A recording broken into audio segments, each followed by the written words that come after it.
Hello, my name is Alexis Turner Davis, and I will be discussing my research, digital genome. A digital genome is a sequence of an individual's genetic code.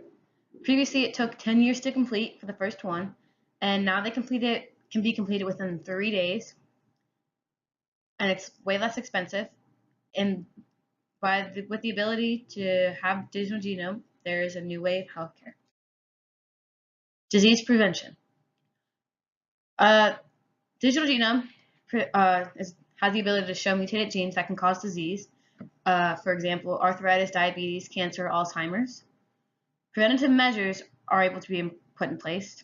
For example, if you went to get your DNA tested and it showed that you were at risk for coronary artery disease or lung cancer, colon cancer, any type of cancer, they could put you on a regimen and take medications to lower your chances of getting that.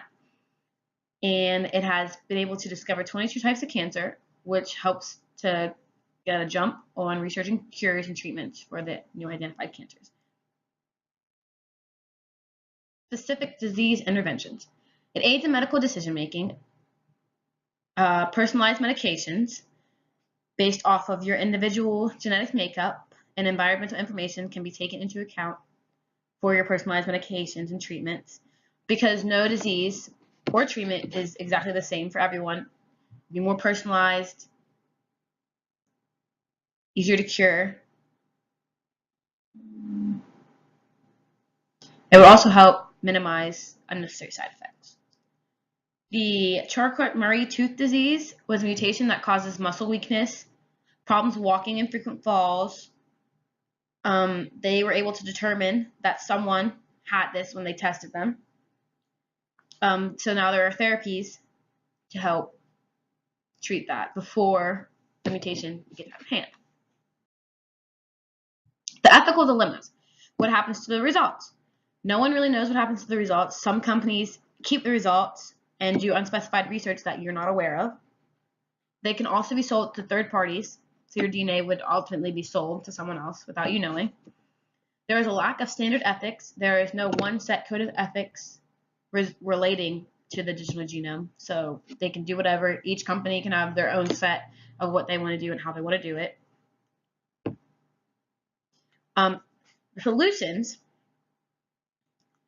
could be informed consent and address incidental findings instead of just hiding them, like letting you know what's happening.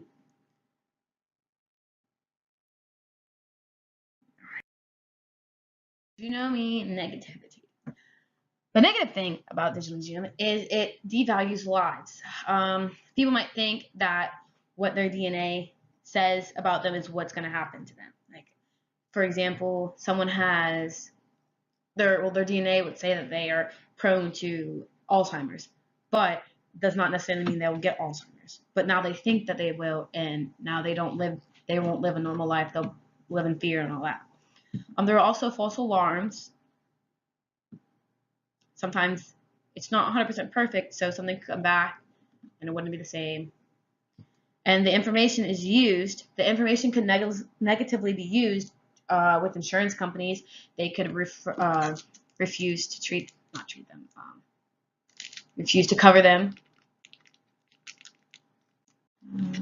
have a higher premium if they determine that they have genetic abnormalities. The conclusion. There are many advantages and disadvantages of digital genome. With regulations, there are hopes that they will be life-changing in positive ways instead of American citizens.